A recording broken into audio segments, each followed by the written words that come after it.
नमस्कार, पद्मेश 24/7 में आपका स्वागत है। मैं हूं अर्चना मिश्रा। आगे बढ़ने से पहले सबसे पहले रुक करते हैं आज की हेडलाइंस पर।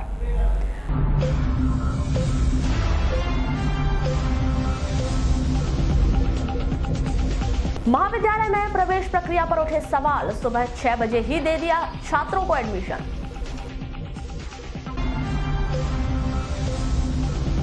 बाढ़ पीड़ितों से दूर सत्ताधारी, कुम्हारी बाढ़ पीड़ितों से मिलने नहीं पहुंचे कांग्रेस के नेता, ग्रामीणों में आक्रोश।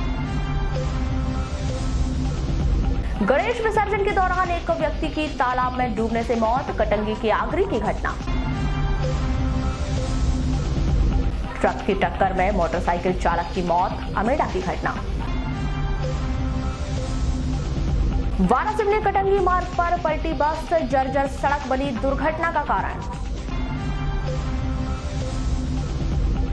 शिक्षा विभाग की बड़ी लापरवाही, किताब में छाप दी पूर्व राष्ट्रपति कलाम के निधन की गलत तारीख, अब गलती सुधारने में लगा है विभाग। जर्जर हो गया डोंगरबोडी तालाब, ग्रामीणों ने श्रमदान कर शुरू किया मरम्मत कार्य। और प्रथम पूज्य भगवान श्री गणेश का हर्षोल्लास के साथ किया गया विसर्जन।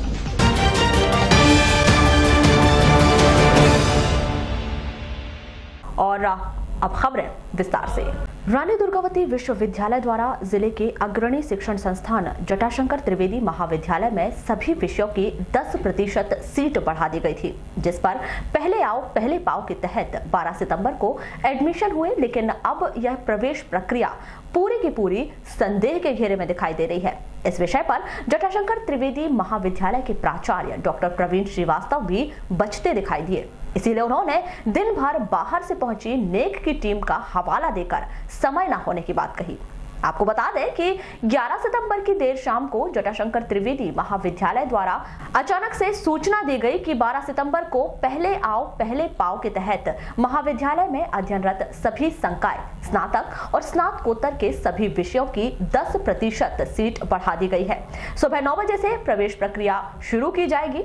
लेकिन जब छात्र सुबह 9 बजे पहुंचे तो उन्हें बताया गया कि सुबह 6 बजे से ही एडमिशन लेना शुरू कर दिया गया था, इसीलिए सीट पूरी हो चुकी है, अब वापस चले जाइए। जिसके बाद हर किसी को बस यही संदेह हो रहा है कि आखिरकार महाविद्यालय द्वारा सुबह 6 बजे से कैसे कार्यालय खोल दिया गया और कैसे एडमिशन दे दिया गया। ये जो योजना है पहले आओ पहले पाओ, ये कहीं ना कहीं थोड़ी अनुचित है। जैसा कि इससे पहले भी हम लोगों ने महाविद्यालय में अपनी शिकायत दर्ज कराई थी कि परसेंटेज वाइज बच्चों के एडमिशन लेने थे, पर चूंकि आज जिस तरह से सीटों में वृद्धि की गई बीए बीएससी बीकॉम में, जिससे लगभग समस्त बच्चों को एडमिशन्स मिल गया है, पर उसमें रोस्टर का पूरी तरह से पालन होना चाहिए था। क्या लगता है आपको कि पहले आओ पहले पाओ में देखा जा रहा है कि पहली सीट फुल हो चुकी है? हाँ, उसमें थोड़ी सी दिक्कत ये हुई कि जो बच्चे दूरांचलों से आते हैं वे पहुंच नहीं पाए समय पे, तो बहुत से छात्र छात्राएं प्रवेश से वंचित हो गए। इसलिए उनके विषय में महाविद्यालय को सोचना चाहिए। और कहीं ऐसा तो नहीं है व्यक्तिगत लाभ दिलाने के लिए योजना चालू की गई है? हाँ, ये हो सकता है, क्योंकि जिस तरह से सीटों का आवंटन हुआ उससे एकदम से ही सारी सीटें तुरंत भर गई, इसलिए कहीं ना कहीं थोड़ा सा ये संदेहास्पद स्थिति उत्पन्न होती है। अच्छा, कितने बजे यहाँ पर पहुँचे थे आप? 9 बजे। 9 बजे? क्यों? तो एडमिशन प्रोसेस नहीं मिल पाया क्या आपको? मतलब डॉक्यूमेंट्स जमा हो रहे थे तो कर दिए हमने, पर फिर सब बच्चों को अंदर किए तो बोले कि तुम्हारा डॉक्यूमेंट्स जमा नहीं हुआ। ऐसा। कितने बजे आ गए थे आप यहाँ पे? 9 बजे। तो ये तो 11 बजे से प्रक्रिया स्टार्ट होनी थी। नहीं, वो कई बच्चे 6 बजे से आ गए थे कि उनको शायद पता चल गया होगा कि 6 बजे से फॉर्म लेने वाले हैं। अच्छा, एक बात बताइए, क्या महाविद्यालय की भूमिका जो है इसमें संदेह नहीं लगती आपको कि पहले बच्चों को मतलब एडमिशन दे देना, 9 बजे सीट फुल कर देना? क्या लगता है आपको? पता नहीं, समझ नहीं आ रहा है कि क्या चल रहा है कॉलेज में। अच्छा, संदेह के घेरे में है महाविद्यालय कि पहली सीट बुक करा दिया? हाँ। छात्रों के परिजन बताते हैं कि सुबह 9 बजे महाविद्यालय का गेट बंद कर दिया गया था और उन्हें जानकारी दी गई कि एडमिशन पूरे हो गए हैं। जब समय 9 बजे का रखा गया था तो फिर 9 बजे ही कैसे गेट बंद कर दिया गया? एक बच्ची का एडमिशन करना। अच्छा, काय में एडमिशन करवा रहे थे? एमएससी में। एमएससी में। अच्छा, कितने बजे आ गई थी बच्ची? यहाँ 9 बजे आ गए। क्यों एडमिशन क्यों नहीं हो पाया इसका? वो अभी होगा। गेट बंद हो गया 9 बजे? हाँ, 9 बजे गेट बंद हो गया। 9 बजे गेट बंद हो? वो तो 11 बजे से स्टार्ट होनी थी। लेकिन पहले से हो गया ना। अच्छा, पहली सीट बुक हो गई थी क्या? हाँ। क्या लगता है आपको इस मामले में कि क्या कहीं से योजना लागू आओ पहले पाओ करके जो सीट फुल जो कर दी गई है, क्या लगता है आपको इस मामले में? इस मामले में तो वही लगता है कि ये नियम से काम नहीं हो रहा है। नियम से काम नहीं हो रहा है। हाँ। महाविद्यालय के छात्र अखिलेश चौरे बताते हैं कि महाविद्यालय द्वारा 11 बजे का समय दिया गया था, लेकिन कुछ बच्चों को 6 बजे बुलाकर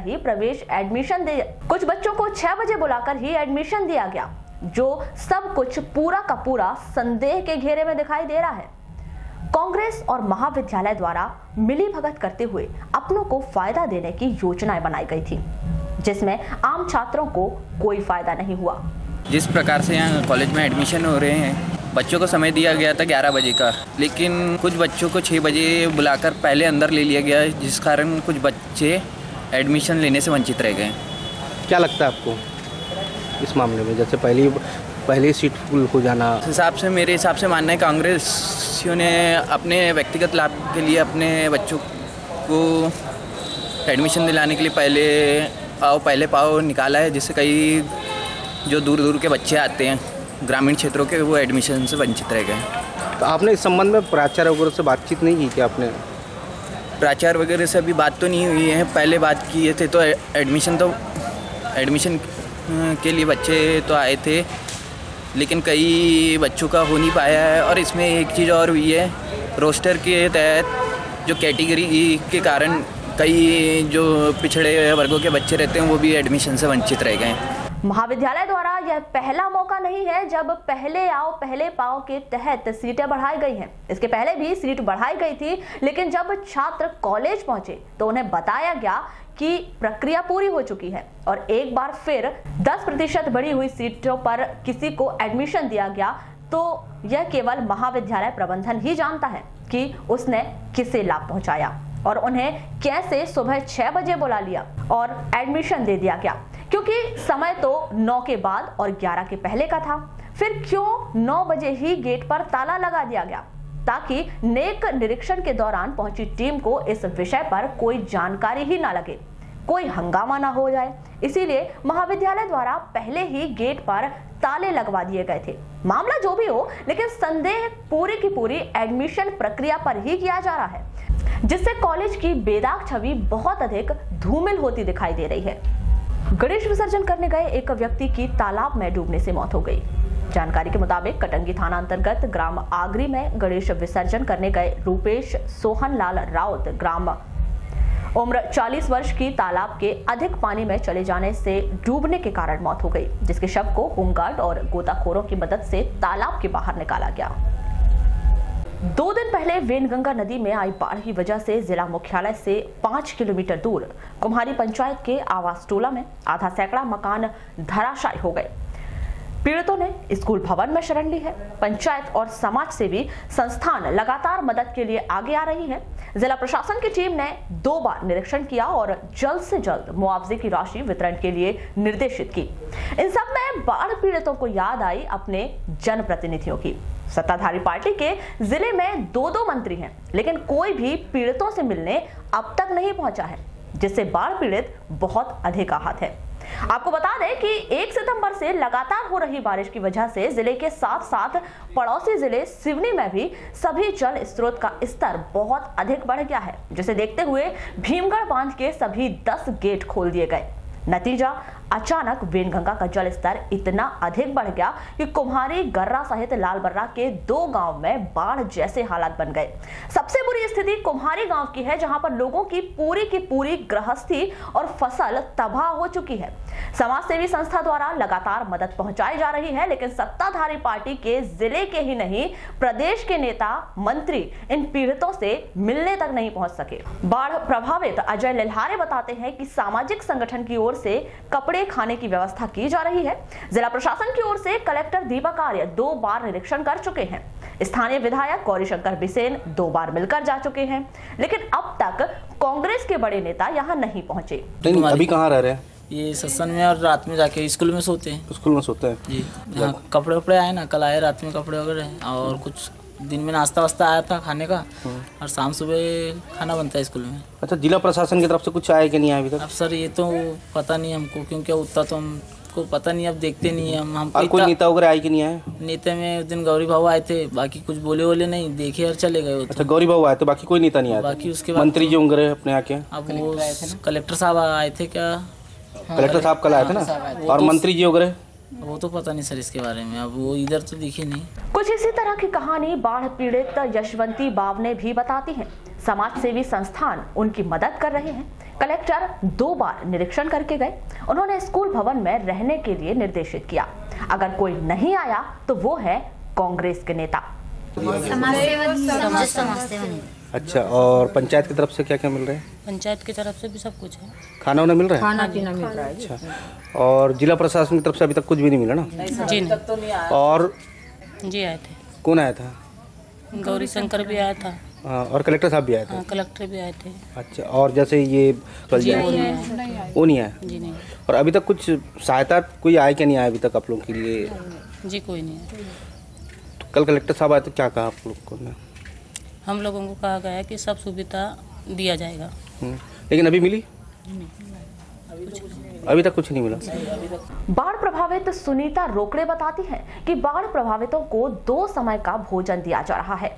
उसके अलावा अन्य कोई सुविधा उन्हें नहीं मिली है। पंचायत और समाज सेवी संस्थान लगातार मदद कर रहे हैं, जिससे वे स्कूल भवन में अपने दिन काट रही है। अभी तो सर स्कूल में रह रहे हैं। स्कूल क्या क्या मिलता है वहाँ पे पंचायत की ओर से आप लोग को? अब सिर्फ खाना मिल रहा है सर। अभी बाकी समस्या अभी कुछ नहीं मिला हमको, कपड़े लत्ते कुछ नहीं मिले हैं, सिर्फ खाना मिल रहा है अभी। इसके अलावा अभी कुछ नहीं मिला है। कुछ भी नहीं मिला? नहीं। जनपद सदस्य प्रेमलाल दशहरे भी इस बात से बहुत अधिक आहत है कि कांग्रेस सत्ताधारी पार्टी का कोई बड़ा नेता इन बाढ़ पीड़ितों से मिलने तक नहीं पहुंचा। लेकिन वे इस बीच क्षेत्रीय विधायक और समाज सेवी संस्था को बहुत अधिक धन्यवाद देते हैं कि 150 लोगों की दोनों समय खाने की व्यवस्था और कपड़े दिए गए हैं, जिससे जैसे तैसे इनका गुजारा चल रहा है। जो हमारे समाज सेवी लोग हैं उनके जरिया इनका जो है कि खाने पीने की व्यवस्था की जा रही है। कहीं से चंदा आ रहा है, कोई चावल दे रहा है, कोई दाल दे रहे हैं, ऐसा करके इन लोगों की जो है व्यवस्था की जा रही है और पंचायत उनको खाना बना के व्यवस्थित रख के खाना खिलाया जा रहा है। और सर जिला प्रशासन की ओर से? जिला प्रशासन की ओर से अभी कोई भी इनको लाभ नहीं दिया गया है। सिर्फ कलेक्टर साहब हमारे यहाँ पे 2-3 बार दौरा हो चुका है उनका, जिला CO मैडम का हमारे यहाँ पे 2-3 बार दौरा हो चुका है। सिर्फ उनने इतना बोला है कि इनकी जल्दी से जल्दी कार्रवाई करके हम वहाँ तक SDM साहब तक पहुँचाएँ और उसके बाद इनके जो भी है वो क्षतिग्रस्त जो हुआ है, जो मुआवजा ना बनेगा वो दिया जाएगा। लेकिन इनको राशन वासन और जो भी इनका नुकसान हुआ है, ना ही कपड़े की व्यवस्था, ऐसी कोई इनको व्यवस्था शासन के तौर से नहीं दी गई है। और अपने अगर नेताओं की अगर बात करें तो क्या नेताओं की बात करें तो अभी हमारे यहाँ पे जो हमारे क्षेत्रीय विधायक है माननीय गौरी शंकर जी बिसेन, उनके अलावे अभी तक यहाँ पे कांग्रेस की सरकार है। कांग्रेस की सरकार से हमारे यहाँ पे 2 मंत्री है, प्रदीप जायसवाल जी है, हीना कावरे जी है। इनका आज तक अभी तक मतलब हमारे यहाँ पे 3-4 दिन से कोई दर्शन नहीं है और ना ही कोई मदद की बात है। जनपद प्रतिनिधि संतलाल उपवन भी बताते हैं कि कलेक्टर ने निरीक्षण के दौरान यह निर्देशित किए हैं कि जल्द से जल्द ग्रामीणों को खाते दे दिए जाएं, पीड़ितों के खातों में राशि जमा करवा दी जाए।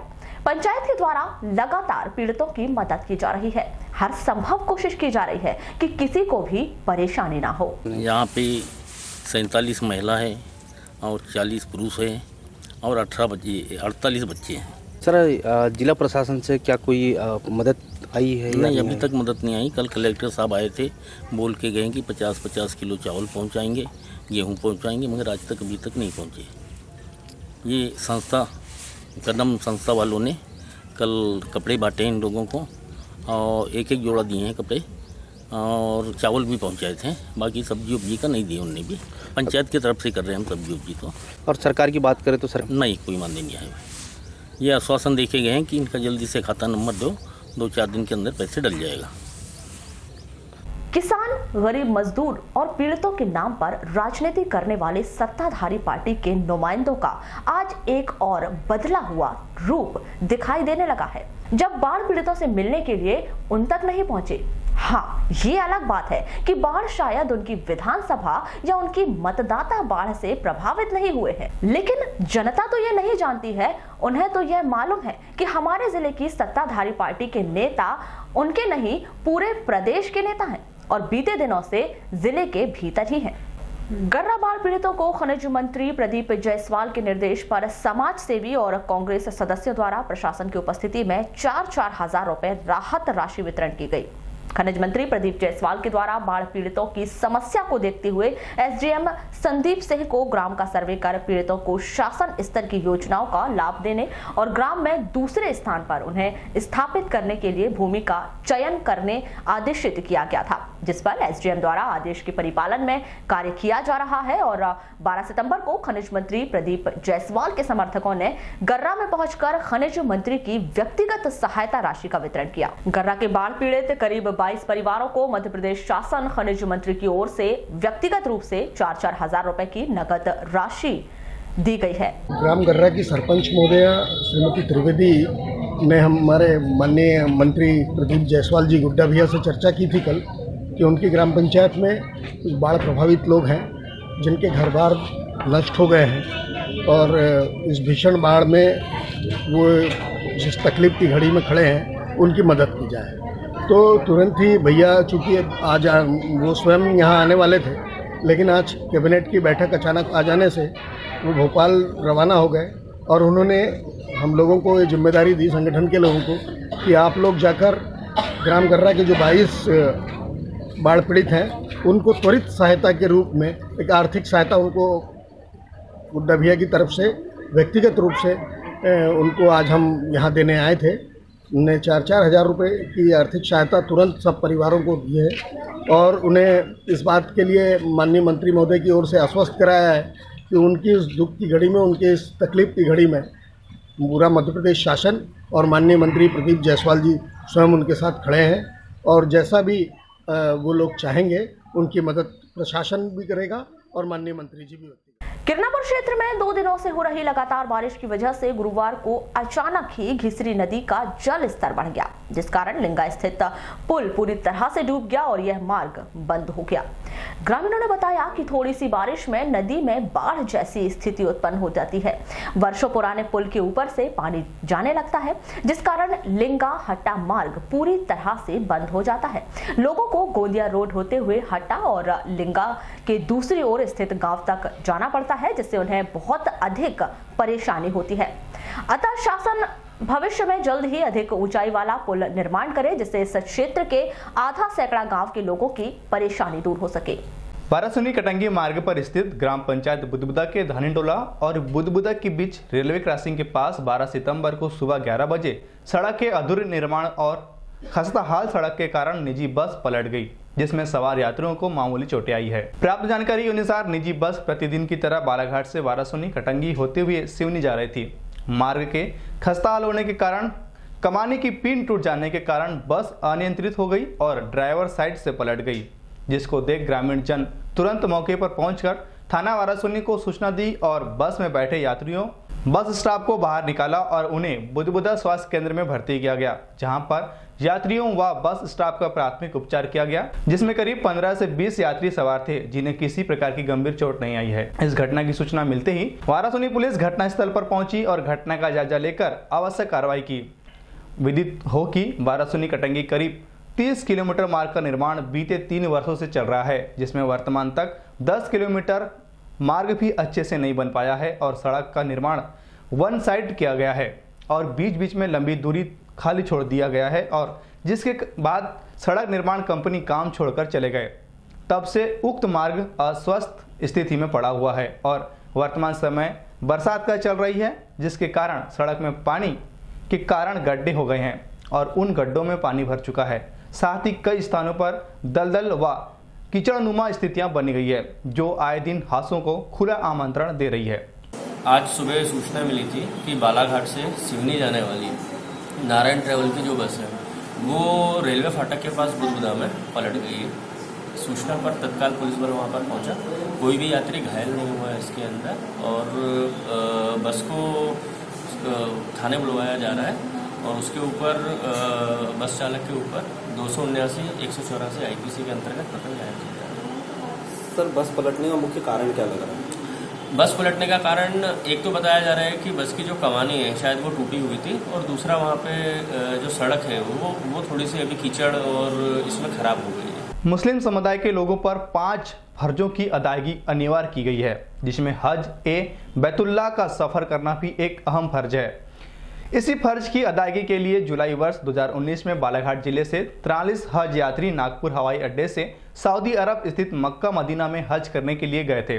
31 जुलाई को हज बैतुल्लाह के सफर पर गए हज यात्रियों का जत्थे ने आज गुरुवार 43 दिन बाद वतन वापसी की। सऊदी अरब से हाजियों का यहां जत्था दोपहर 1:30 बजे नागपुर एयरपोर्ट पहुंचा, जहां मध्य प्रदेश, छत्तीसगढ़ और नागपुर हज कमेटी द्वारा वतन वापसी पर नागपुर पहुंचे तमाम हाजियों का इस्तकबाल स्वागत किया गया, जिसके उपरांत तमाम हाजी संसा नागपुर हजरत ताजुद्दीन औलिया की दरगाह में जियारत के लिए गए, जहां जियारत मुकम्मल कर तमाम हाजी देर शाम तक अपने अपने घरों के लिए रवाना हुए। प्रदेश के चिकित्सालय में चिकित्सकों की कमी को लेकर स्वास्थ्य विभाग ने 1 साल के अनुबंध में चिकित्सकों की नियुक्ति प्रदेश भर में की है, जिसके तहत जिले में करीब 1 दर्जन से अधिक चिकित्सक अपनी सेवाएं प्रदान करेंगे, जिनमें करीब 4 चिकित्सक की पदस्थापना सिविल अस्पताल वाराणसी में की गई।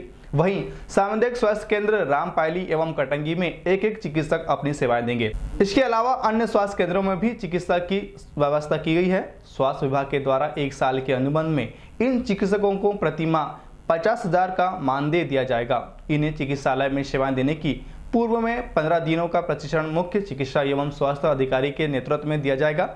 इस संदर्भ में दूरभाष पर चर्चा के दौरान MHO RC पनिका ने बताया कि स्वास्थ्य विभाग के द्वारा प्रदेश भर में चिकित्सकों की व्यवस्था की गई है। यह चिकित्सक 1 साल के अनुबंध में अपनी सेवाएं प्रदान करेंगे। जिले में करीब 15 चिकित्सकों की नियुक्ति की जानी है, जो शीघ्र ही जिले में अपनी उपस्थिति देकर स्वास्थ्य सेवाओं को बेहतर करेंगे। प्रथम पूज्य श्री गणेश की उपासना का महापर्व गणेश उत्सव आज धार्मिक आस्था और सद्भाव के साथ संपन्न हुआ। इस पर्व को लेकर नगर से जिले में काफी उत्साह देखा गया। यहाँ पर गणेश भगवान की प्रतिमाओं को पूर्ण विधि विधान के साथ पूजा अर्चना कर उन्हें विसर्जित किया गया। नगर में भी गणेश विसर्जन की धूम रही। विभिन्न गणेश समितियों के द्वारा स्थापित की गई गणेश प्रतिमाओं को बैंड बाजे डीजे की धुन में रखते हुए गणेश भक्तों ने उन्हें विदाई दी।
जय गणेश जी जैसे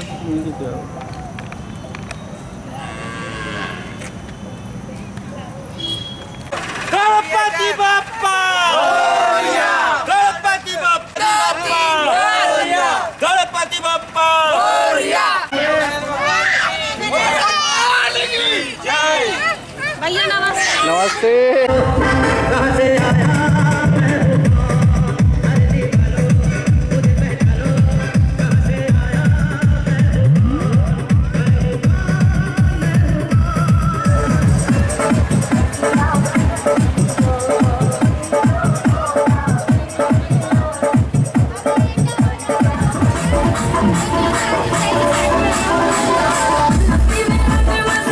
प्रशासन की ओर से गणेश विसर्जन के लिए वैनगंगा नदी के पास एक कुंड बनाया गया, जहां पर श्रद्धालुओं द्वारा गणेश प्रतिमाओं का विसर्जन किया गया। वहीं नगर के हाउसिंग बोर्ड कॉलोनी में रहने वाले जंगेले परिवार ने पर्यावरण के लिहाज से अपने घर में ही पानी के कुंड में गणेश प्रतिमा का विसर्जन किया।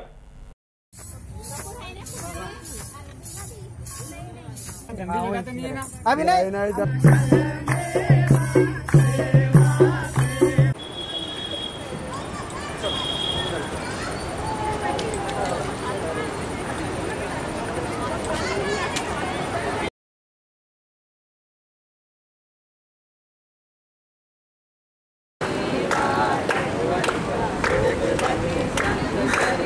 लोक शिक्षण संचालनालय के निर्देशों के तहत कक्षा 12वीं के हिंदी सामान्य विषय में एक पाठ्य में पूर्व राष्ट्रपति एपीजे अब्दुल कलाम के निधन की तारीख गलत प्रिंट होने पर एक आदेश जारी किए हैं, जिसके तहत तमाम शिक्षा अधिकारियों को निर्देशित किया गया है कि वह इस पाठ में डॉक्टर एपीजे अब्दुल कलाम के निधन की तिथि जो कि 19/15 प्रिंट है उसे 2015 पढ़ा जाए।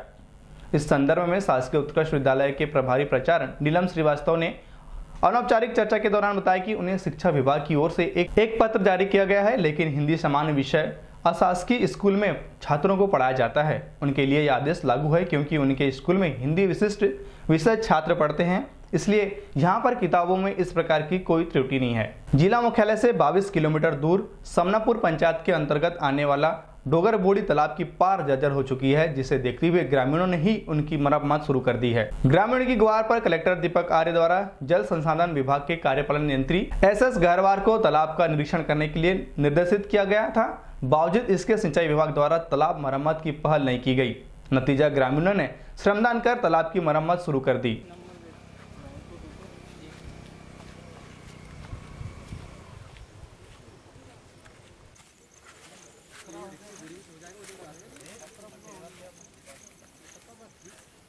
भूतपूर्व सरपंच कटरे जी, वर्तमान जलभोक्ता संस्था महेश लांजेवार।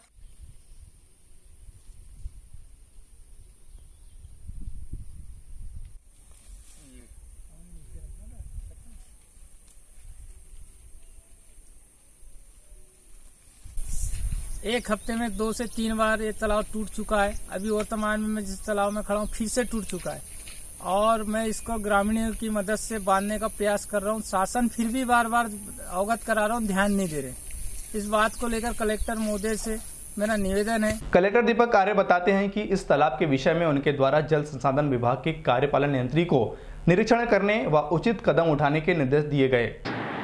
जैसे जो भी पुराने जलाशय हैं उन समय समय पर उनका रिपेयर और मेंटेनेंस किया जाता है।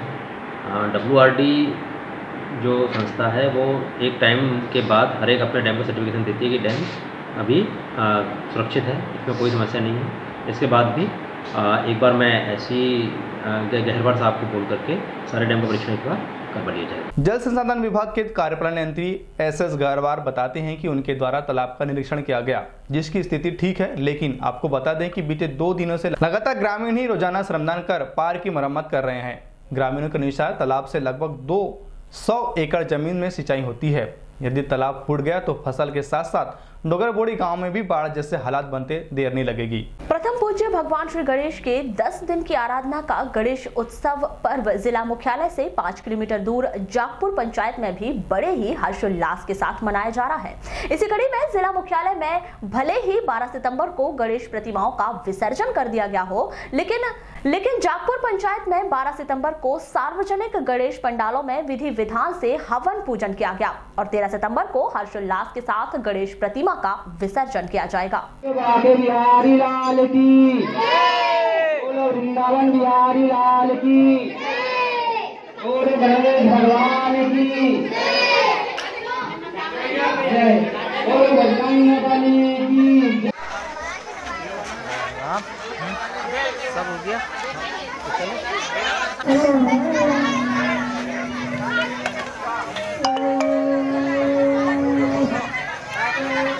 तिरोड़ी थाना अंतर्गत शासकीय प्राथमिक स्वास्थ्य केंद्र बमरी में पदस्थ डॉक्टर भूपेंद्र गजभिये के विरुद्ध उसकी पत्नी अर्पिता गजभिये ने मारपीट कर शारीरिक व मानसिक रूप से प्रताड़ित करने का आरोप लगाया। श्रीमती अर्पिता गजभिये द्वारा की गई रिपोर्ट पर तिरोड़ी पुलिस ने उसके पति डॉक्टर भूपेंद्र गजभिये के विरुद्ध मामला कायम कर जांच शुरू की है। प्राप्त जानकारी के अनुसार डॉक्टर भूपेंद्र गजभिये ने अर्पिता के साथ 9 जून 2014 में विवाह हुआ। भूपेंद्र ने अर्पिता को 3 वर्ष तक ठीक से रखा, उसके बाद उसे प्रताड़ित करने लगा। डॉक्टर भूपेंद्र उसे तलाक देना चाहता है और तलाक देने के बाद दूसरी शादी करने के इच्छुक है। अर्पिता ने आरोप लगाए कि उसके पति भूपेंद्र के अन्य महिलाओं के साथ भी नाजायज संबंध है और इस संबंध के चलते उसे घर से निकाल कर वे दूसरी शादी करना चाहते हैं। इस कारण वे आए दिन मारपीट कर शारीरिक व मानसिक रूप से प्रताड़ित करके उसके साथ क्रूरतापूर्वक व्यवहार करते आ रहे हैं। अर्पिता ने अपने पति से सुरक्षा दिलाने की मांग करते हुए सरपंच कंचना लांजेवार के साथ तिरोड़ी थाना पहुंचकर पति भूपेंद्र के विरुद्ध रिपोर्ट की।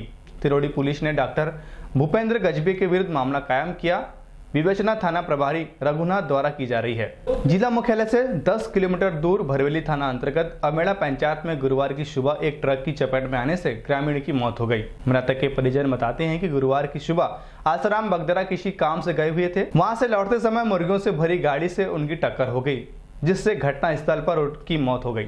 वो रास्ते से चल रहे थे, गाड़ी वाले ने पीछे से आके मार दिया। कितने बजे की बात है?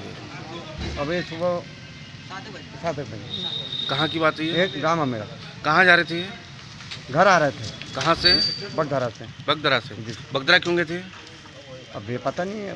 कौन सी गाड़ी वाले ने मारा है? मुर्गी फार्म थी। मुर्गी फार्म। कहाँ जा रही थी? फिर पकड़ ली गाड़ी? पकड़ ली गाड़ी। भरवेली थाना के एएसआई दिनेश साव बताते हैं कि 12 सितंबर की सुबह जानकारी मिली कि अमेड़ा निवासी आसाराम पांचे उम्र 57 साल की मुर्गी से भरे ट्रक से टक्कर के कारण मौत हो गई है। मुर्गियों से भरे ट्रक को जब्त कर लिया गया है और आगे की कार्रवाई की जा रही है। आज दिनांक 12/9/19 के सुबह सड़क दुर्घटना में एक आसाराम पांचे निवासी अमेड़ा की सड़क दुर्घटना में आई चोटों के कारण मृत्यु होने से सूचना मिलने पर जगह पर जाकर पंचनामा कार्रवाई बाद 100 के पोस्टमार्टम हेतु जिला अस्पताल भिजवाया गया है। लालबर्रा में भी गणेश उत्सव पर्व संपूर्ण क्षेत्र में बड़े हर्षोल्लास के साथ मनाया जा रहा है। इस उत्सव का समापन गुरुवार को गणेश जी की प्रतिमा का विसर्जन करके किया गया। लालबर्रा में भी गणेश उत्सव को लेकर श्रद्धालुओं में भारी उत्साह देखने को मिला। रिमझिम बारिश व डीजे की धुन में नाचते गाते लालबर्रा विसर्जन घाट व सर्राटी नदी में श्री गणेश की प्रतिमा का विसर्जन किया गया।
वारासिवनी में भी शासन द्वारा प्रदेश के 12 जिलों में ऊर्जा डेस्क के बारे में महिलाओं की जागरूकता बढ़ाकर उन्हें इसका उद्देश्य बताकर सेवाओं के बारे में जानकारी देने और संपर्क करने के लिए सामाजिक सहायता का सूत्र स्थापित कर पुलिस और जनता के बीच में संचार को मजबूत कर विशेष रूप से थाना स्तर पर महिलाओं के मुद्दों में जानकारी बढ़ाने को लेकर ऊर्जा डेस्क कार्यक्रम चलाया जा रहा है। इसी कड़ी में नगर में स्थित थाना वारासिवनी में ऊर्जा डेस्क के माध्यम से महिला जागरूकता अभियान कार्यक्रम का आयोजन किया गया।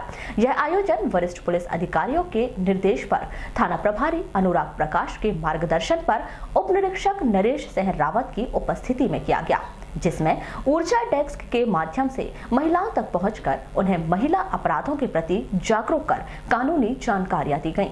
महिला डेस्क के लिए कार्यक्रम आयोजित किया गया, जिसमें शक्ति समितियों के गठन से संबंधित यह बैठक आयोजित की गई है। इसमें बताया कि सभी पहले शक्ति समितियों का गठन करना है। शक्ति समितियों के क्या कार्य रहेंगे, थाना स्तर पर शक्ति समितियों का कार्यों से सदस्यों को अवगत कराया गया और एवं भविष्य में किस प्रकार यह समितियां कार्य करेंगी, इससे सभी को बताया गया। जिले की तरह ही वारासिवनी में भी 10 दिवसीय गणेश उत्सव पर्व का भगवान श्री गणेश की प्रतिमा विसर्जन के साथ ही समापन हुआ। विघ्नहर्ता भगवान श्री गणेश की विदाई बड़े ही आकर्षक ढंग से और उत्साहपूर्वक की गई। बैंड बाजों की थाप पर भक्तगणों ने भगवान श्री गणेश उत्सव पर्व का समापन गणपति बप्पा मोरिया अगले बरस तू जल्दी आके गुंजायमान नारों के साथ 12 सितंबर को भव्य शोभा यात्रा निकालकर नहर, नदी व तालाबों में विसर्जन किया गया। इससे पूर्व सार्वजनिक समितियों में हवन पूजन के पश्चात विशाल भंडारे का आयोजन हुआ और भव्य शोभा यात्रा निकालकर भगवान श्री गणेश का विसर्जन किया गया और सभी ने एक स्वर में बप्पा के दरबार में अगले बरस तू जल्दी आ के नारे भी लगाए। साथ ही युवक युवतियों के द्वारा जमकर नृत्य भी किया गया। आपको बता दें कि भगवान श्री गणेश की प्रतिमा विसर्जन के लिए हवन पूजन के बाद बड़ी नहर के तट पर दोपहर से ही भक्तजनों का मूर्ति लेकर पहुंचना शुरू हो गया और वार्ड नंबर 1, 3 और 14 बड़ी नहर पर पहुंची, जहां प्रतिमाओं की भक्तजनों ने विधि विधान से पूजा अर्चना कर अगले बरस तू जल्दी आके गुहार लगाते हुए विसर्जन किया। इस दौरान किसी प्रकार की कोई अप्रिय घटना ना घटे, इसके लिए पुलिस प्रशासन मुस्तैद रहा और देर रात तक विसर्जन का दौर जारी रहा। ओम वायुवैराणं स्वाहा पापात्मनां कृतधियां हृदये सुबुद्धि स्वाहा श्रद्धा सतां कुलजना प्रभवसल।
लालबर्रा मुख्यालय से होकर गुजरे बालाघाट सिवनी राज्य मार्ग क्रमांक 26 की हालत दिनों दिन बद से बदतर होती जा रही है। गर्मी के दिनों में तो जैसे तैसे नागरिकों ने मार्ग पर मौजूद गड्ढों से होकर आवागमन किया है, लेकिन वर्तमान में जारी बरसात के दौर में मार्ग पर बड़े गड्ढे और इन गड्ढों में जमा हो रहा बरसाती पानी मौत को दावत देता नजर आ रहा है। बरसाती पानी की निकासी की समुचित व्यवस्था नहीं करवाई गई तो आगामी दिनों में किसी बड़ी दुर्घटना के घटित होने से इनकार नहीं किया जा सकता।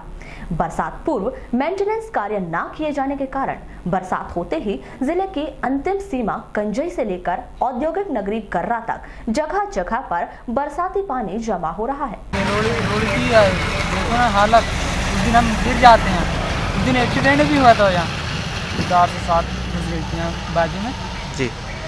मतलब आए दिन रोज कुछ ना कुछ तो होता है इस जगह में।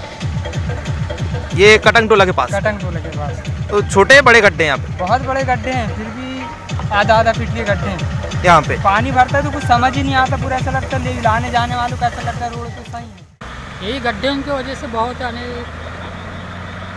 कितने गड्ढे होंगे लगभग? यहाँ से बस्ती से लेके तो आखिर नाला जात तक है तो गड्ढे छोटे हैं कि बहुत बड़े भी हैं, छोटे भी हैं। तो क्या परेशानी आती है इसमें? आने जाने में बहुत दिक्कत है। तो सबसे ज़्यादा परेशानी कब होती है आपको? पानी गिरता है, जैसे अभी पानी गिर रहा है। हाँ। इसमें क्या समस्या रहती है? और पानी की वजह से समझ में नहीं आते गड्ढे जी। और जैसे अब दिन की तो हालत ठीक ही है। हाँ, फिर रात के समय बहुत। तो रात में से हो रही है यहाँ दुर्घटनाएं? हाँ हो रही है, दुर्घटना तो हो रही है। रोडों में गड्ढा हो गया, गड्ढा हो गया सबसे ज़्यादा। वैसे यहाँ पे मोटर गाड़ियाँ इधर उधर लहरती हुई है और ज़्यादा से ज़्यादा वाहन ज़्यादा चलते हैं, इसकी वजह से इसका देखभाल कोई कर नहीं पा रहा है। नहीं तो अभी जैसे ये स्थिति छोटे गड्ढे बहुत बड़े गड्ढे बड़े गड्ढे सर। मतलब जैसे मोटरसाइकिल गई तो उचड़ जाएगी, पीछे के लोग गिर जाते हैं, आगे के भी लोग गिर जाते हैं। आगे के लोग यहाँ पहले कोई हादसा हुआ है क्या? 2 हादसे, एक सिलेंडर 2-3 हादसे हो गए ऐसी गाड़ी से। एक सिलेंडर वाला एक ऐसी गिर के मर गया वहाँ पर इस पार्ट में। हम आपको ऐसी खबर दिखाने जा रहे हैं जिसे देखकर आपको आश्चर्य होगा। यह खबर 16 आने सच है कि आज़ादी के 75 साल बीत जाने के बाद भी कैसे जिला मुख्यालय से महज 15 किलोमीटर दूर घिसरी नदी के तट पर बसे सिहोरा गांव के लोग गुलामी का दंश भोग रहे। एक छोटे से डोंगे के भरोसे उनका जीवन चल रहा है। हर काम के लिए उन्हें जान जोखिम में डालना पड़ता है और डोंगे से सफर करना होता है। चलिए देखते हैं पूरी खबर। जिला मुख्यालय से 15 किलोमीटर दूर बालाघाट गोंदिया मुख्य मार्ग से कुछ दूरी पर बसा सिहोरा गांव अन्य गांवों से बेहद अलग है। इस गांव में जीवन की शुरुआत से लेकर अंत तक लोगों को रोजाना संघर्ष करना पड़ता है। जीवन बचाने का, जीवन संवारने का, रोजी रोटी का यह संघर्ष इस तरह से है कि सिहोरा गांव को घिसरी नदी 2 भागों में बांट देती है।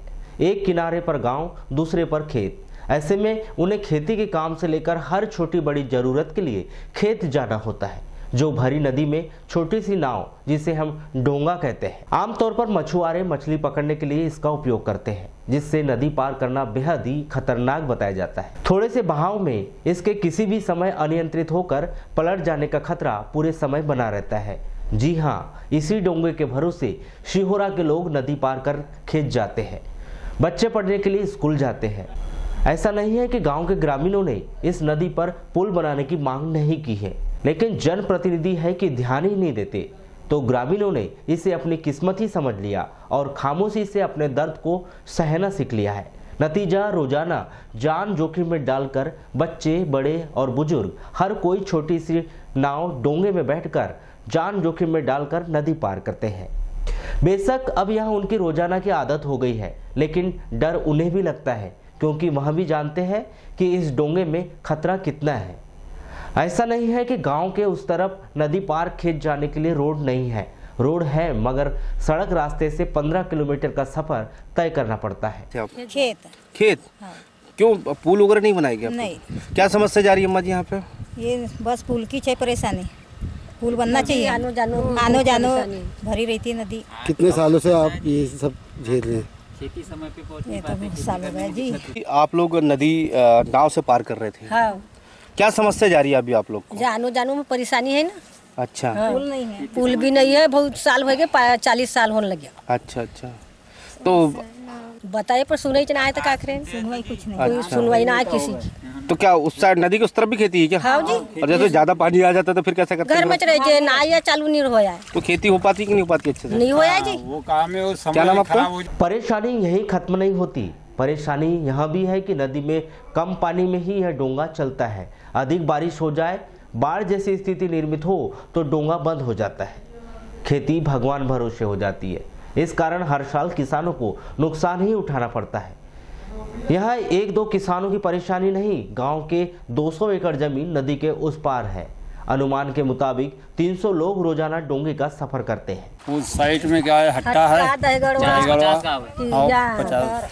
तो ये बताइए, आप लोगों ने अभी तक मांग नहीं की कि यहाँ पे पुल बनाया? मांग पूरी किए कर रहे कौन लोग? कोई नहीं करता। नहीं, सबको तो मांग ही कर रहे हैं। अच्छा, क्या नुकसान होता है? जैसे आप लोग की खेती उधर साइड में क्या नुकसान होता है? मेरी खेती तो पूरी है, उधर पानी आता है, फुट के भग जाता है, नाव चलती नहीं ज्यादा पानी में। अच्छा, ऐसा ये परेशानी है यहाँ पे सर। वो खेती ये पुल न होने के कारण खेती सही ढंग से नहीं कर पा रहे हैं, बहुत दिक्कतें हैं। क्या है, पानी ज़्यादा आ जाता है, इसलिए फिर नाव भी बंद रहती है, तो सब मेड़ का पे पानी पूरा भग जाता है। अच्छा, ये बताइए कि इतने बड़े बड़े नेता लोग अपने यहाँ पर, उनको नहीं बताया कि आपने कि हमारे यहाँ से पुल बताया, लेकिन कोई सुनते ही नहीं, ध्यान नहीं देते हैं। तो क्या उम्मीद है आप लोग को बनेगा या नहीं बनेगा पुल? उम्मीद तो लगा के बैठे हैं, अब देखो। अच्छा, कितने लोगों की खेती है उस साइड में? फिर भी 75% लोगों की खेती है। तो क्या लाभ मिलता है कि नहीं मिलता है इसमें?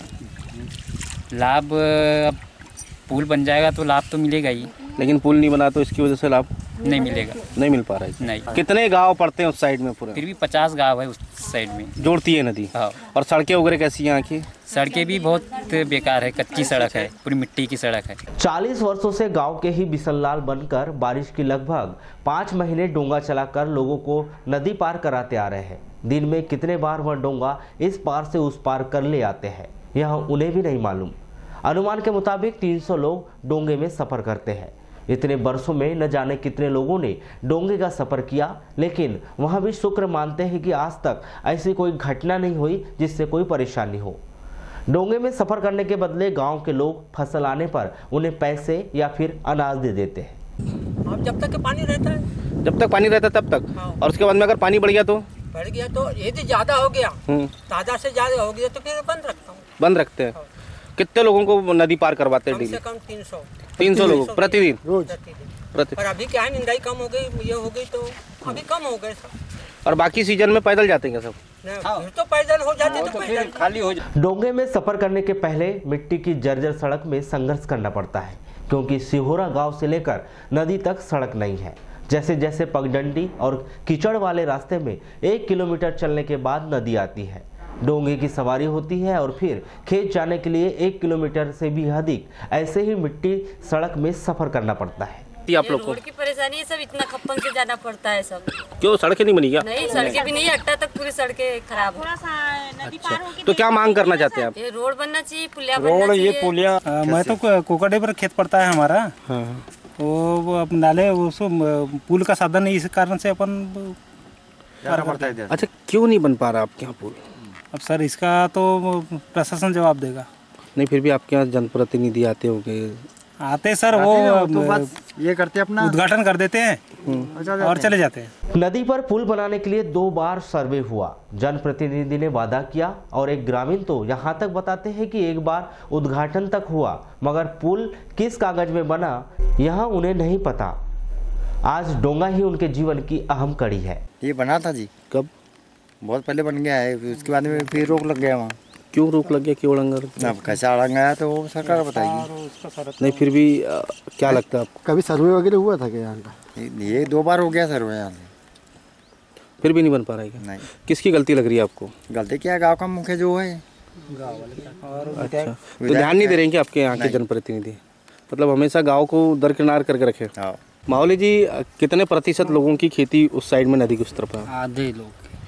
तो क्या पूरी बता ला? नहीं, आधे कम से आधा। अच्छा, ये बताएं, क्या बरसात के दिनों में आप लोग तो करते हैं? हाँ। फिर बरसात के दिनों में ज़्यादा पानी हो जाता है, फिर कैसा करते हैं फिर आप लोग? बड़े आपस है ना, घर में रहना पड़ता है। घर में रहना पड़ता है। फिर क्या लॉस भी होता है क्या इसमें? लॉस नहीं तो क्या है, बंदी फूटती है, पानी बगता है, जाने का साधन नहीं। तो ये तो बताइए, तो हर सालाना लॉस होता है, क्या फ़ायदा होता है? सालाना नासे होता है जी, कहाँ फ़ायदा हो रहा है? अच्छा, कितने का लॉस हो जाता होगा फिर भी? लगा लो आकलाना पूरा, आधी फसल मान लो। तो वजह क्या लगती है आपको? नाली पुल न बनने के कारण। यह दर्द खेती किसानों से बढ़कर पढ़ाई तक का है। आज के युवा, जवान और बुजुर्ग बताते हैं कि उनकी पढ़ाई तो नदी की वजह से नहीं हो पाई और आज भी जस की तस स्थिति बनी हुई है। अधिक बारिश होने पर डोंगा बंद तो स्कूल बंद, पर आज भी वे मानते हैं कि डोंगे की पतवार ही शिक्षा में कलम का काम कर रही है। ये नाव के कारण बच्चे पानी जाते हो जाते हैं और इसलिए क्या है, छुट्टी उनका नुकसान होता है पढ़ाई के कारण, इसलिए बहुत बच्चों ने स्कूल बंद कर दिया। आपके गांव के बच्चे इधर कौन सी स्कूल में पढ़ते थे? ये यहाँ पे शासकीय हाई स्कूल है, कन्याशाला है। कहाँ पर? हट्टा में। हट्टा जाते थे? जी सर। तो अभी फिलहाल में नहीं जा? अभी तो नहीं जा पा रहे हैं, पुल के कारण पानी ज़्यादा होता है, नुकसान उनका पढ़ाई में थोड़ा सा क्या है, हो नहीं पाती। अच्छा, कितने बच्चे जाते हैं वहाँ पे? अभी सर, अभी तो 2-4 बच्चे जाते, नहीं तो कम से कम 50 बच्चे 100 बच्चे जाते थे।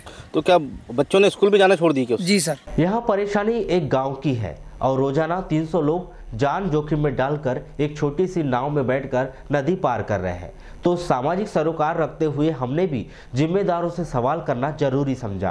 अभी तक पुल क्या, जैसे हम लोगों ने, जब से मैं सरपंच बना हूँ 4-5 साल से प्रयास 2-3 जगह हमने, जनपद में भी, कलेक्टर ऑफिस और नेतागिरी से भी बहुत सारे प्रयास किए गए, लेकिन सबके द्वारा आश्वासन दिया गया कि भैया बस बन जाएगा करके। इसकी वजह से पुल अभी तक रुका हुआ है। ये काफ़ी 5-6 गाँव को जोड़ता है पुल यहाँ से। अभी ये देखा जा रहा है कि आपके यहाँ के जो हाई स्कूल के जो बच्चे हैं, मिडिल क्लास के जो बच्चे हैं, स्कूल मतलब हट्टा तक ही जाते हैं और अभी कुछ बच्चों ने भी स्कूल जाना बंद कर दिया गया, ऐसी जानकारी लग रही है। प्राय होता क्या था यहाँ पर, पहले हमारे यहाँ पर मिडिल स्कूल नहीं थी, हट्टा बहुत लोग जाते थे और अभी भी जा रहे हैं, लेकिन क्या साल्टा को उतने घूम के जाना पड़ रहा है पुल की वजह से नहीं होने से। क्या परेशानी जा रही है अभी? तो जैसे देखा जाए, परेशानी ये लोग जान जोखिम में डाल के अपनी खेती का वगैरह काम करते हैं। कम से कम 200-250 एकड़ खेती पड़ती है हमारे सिहोरा वाले की वहाँ पर, जान जोखिम में डाल के वो नदी क्रॉस करके नाव वगैरह से सब जाते हैं। ये क्या लगता है कि भविष्य में बन पाएगा क्या ये? नहीं, भविष्य में जैसे ये अगर नेतागिरी वगैरह से विधानसभा वगैरह से पास हो जाए तो बन तो सकता है वैसे। तो क्या राजनीति के चक्कर में पुल पिसा गया क्या? नहीं, अब राजनीति चक्कर हम कैसे कहे कि हमने जहाँ तक वहाँ बन सके हमने प्रयास पूरे किए हैं, प्रस्ताव वगैरह भेजे, लेटर पेड भी दिए, वे बन जाए तो बहुत अच्छी बात होगी। और जैसे कैबिनेट मंत्री वगैरह से मुलाकात की थी क्या आपने? नहीं, कैबिनेट मंत्री वगैरह तो प्रस्ताव वगैरह तो भेजे हैं हमने भी, लेकिन नहीं बन पाया। नहीं, अभी उन्हें दिए आश्वासन बन जाएगा करके। अच्छा, सालाना किसानों को कितना नुकसान होता है इसमें? अब सालाना क्या, जिसकी ढंग से वहाँ पर खेती नहीं कर पाते लोग, खेती कर लेते हैं जाके, टाइम पे पानी सोडा वगैरह की व्यवस्था टाइम पे नहीं हो पाती, इसलिए किसानों को भी नुकसान हो रहा है बहुत। क्षेत्र में दूसरी बार विधायक के रूप में निर्वाचित हुए रामकिशोर कावरे बताते हैं कि उनके द्वारा पहले भी इस स्थान पर पुलिया बनाए जाने के लिए प्रस्ताव वरिष्ठ स्तर पर भेजा था और जल्द ही एक बार फिर इस प्रक्रिया को पूर्ण करवाएंगे। विधानसभा उपाध्यक्ष शीना कावरे इस मुद्दे पर बेहद ही संजीदा दिखाई देती है। वह बताती है कि कुछ दिन पहले ही उन्हें पता चला कि सिहोरा गांव के लोगों को इतनी ज्यादा परेशानी का सामना करना पड़ता है। सरकार उनकी है, वह जल्द ही इस विषय पर ध्यानाकर्षण करेगी और नदी पर पुल स्वीकृत कराया जाएगा। हम यहाँ तक नहीं रुके, एक कदम आगे बढ़ते हुए हमने जिले के कलेक्टर दीपक आर्य से यह परेशानी बताई तो उन्होंने अपने स्तर पर वरिष्ठ स्तर पर पत्र लिखने का भरोसा दिलाया। सिहोरा वासियों के इस दर्द को देखकर तो यही लगता है कि जिले के भीतर जरूरत नहीं है कि बड़े बड़े विकास कार्यों की या कारखानों की, यहाँ तो इस चीज की जरूरत है कि मूलभूत सुविधाएं ही हो जाए, जिले वासियों को मिल जाए, जिससे वे अपने जीवन की नाव के स्वयं खिवैया बन जाए।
बालाघाट से पद्मेश न्यूज के लिए महेंद्र उइके और मानक चंद नागेश्वर के साथ संजय बिसेन की रिपोर्ट। बुलेटिन के अंत में एक बार फिर नजर डालते हैं आज की हेडलाइंस पर।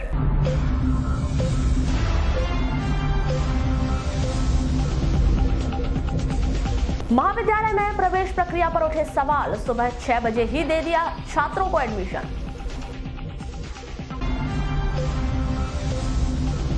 बाढ़ पीड़ितों से दूर सत्ताधारी, कुम्हारी बाढ़ पीड़ितों से मिलने नहीं पहुंचे कांग्रेस के नेता, ग्रामीणों में आक्रोश।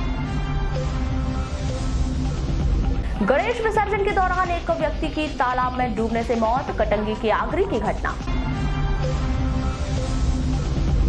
ट्रक की टक्कर में मोटरसाइकिल चालक की मौत, अमेडा की घटना। वारासिवनी कटंगी मार्ग पर पलटी बस, जर्जर सड़क बनी दुर्घटना का कारण। शिक्षा विभाग की बड़ी लापरवाही, किताब में छाप दी पूर्व राष्ट्रपति कलाम के निधन की गलत तारीख, अब गलती सुधारने में लगा है विभाग।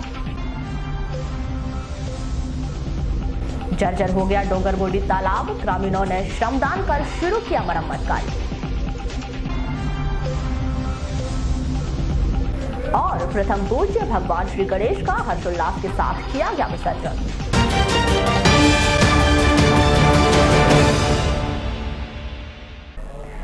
तो ये थी अभी तक की खास खबरें। खबरों की ज्यादा जानकारी के लिए लॉग इन कीजिए www.balaghateexpress.in पर। इसके अलावा आप अपने एंड्रॉइड फोन से प्ले स्टोर पर जाकर बालाघाट एक्सप्रेस ऐप भी डाउनलोड कर सकते हैं। तो आज बुलेटिन में बस इतना ही। अगले न्यूज बुलेटिन के साथ फिर मुलाकात होगी, तब तक के लिए नमस्कार।